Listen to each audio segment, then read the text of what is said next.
Hi, it's Chris Baynes at Coldwell Banker Seacoast Realty. Hope you're doing well today. I want to answer a question someone asked, and that is, how do I know if I qualify for a short sale? Well, there's three important factors that you have to take into account to be considered for a short sale. One, you have to have a financial hardship, and I'm going to provide you with a list of financial hardships shortly. The other thing is you must have insolvency. That means basically you don't have enough assets to cover all your debts. The third thing is a monthly shortfall. You need to have more going out than you have coming in. Now let's take a look at some of a list of the items that banks do consider viable and legitimate for a short sale. And these financial hardships can include loss of employment. Obviously, if you're not making the money, you can't pay your bills. Reduced income. A lot of cutbacks have happened lately, or people are underemployed these days. Business failure, damage to property. Sometimes a roof is pretty expensive, and if that thing gets bad enough, it could cause substantial damage to the property. They can't make the repairs to get it taken care of. Death of a wage earner or death of anyone in a family. Obviously, if the primary wage earner passes away and does not have enough life insurance to cover the mortgage balance, then that's certainly going to create a hardship. And even just the death of a partner or a wife or husband is certainly something that would not be easy to deal with and could cause you to miss work, and certainly would qualify for a hardship. Severe illness. A lot of folks, whether it's a wage earner or not, severe illnesses can be very expensive and can certainly impact your ability to maintain your mortgage payment. Inheritance. Believe it or not, you may inherit a property from parents or a relative, and that property has has a debt service on it, and you need to make those payments. Otherwise, it'll be foreclosed upon, and that's not a good thing. If that passes to you, maybe you can't rent it for enough, but maybe there's some equity there. You just never really know, but that can certainly cause you some issues in your current home.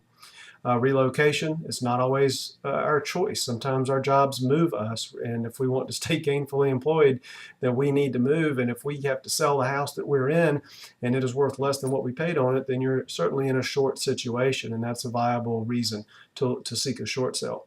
Military service is another one. There are some special considerations for some military personnel, but those folks that have had to have extended service overseas or in the military may have pulled them away from other jobs that they may have, especially if you're in the Guard or the Reserve, and can substantially affect your ability to make your payments.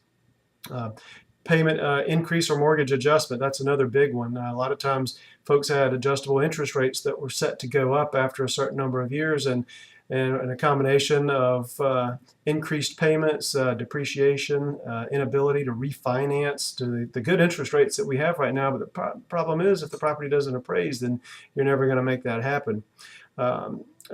Also taxes. Sometimes taxes increase. Tax values may come down. A lot of tax values have come down, but tax rates have gone up. A lot of municipalities, counties have had to raise taxes to fight the shortfalls that they've been experiencing. Generally, too much debt is another reason. Folks that live heavy on the credit cards, it's not uncommon to have so much debt piling up that eventually it affects your ability to make your mortgage payment. And last but not least, incarceration. Sometimes that happens.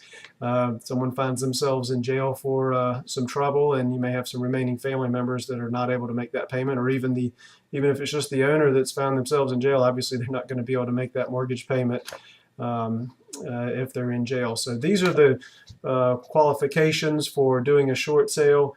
Please give me a call if you have any more questions. Just one thing I want you to remember: there is no reason for anyone to have a foreclosure on their records. A foreclosure is a lifelong status. It's going to stay with you. It's going to be on your record for at least 7 to 10 years, but it may be on longer. There's no reason for you to have a short sale. So please don't go that route. There are other options. Short sale is not the only option, but it's a very good option.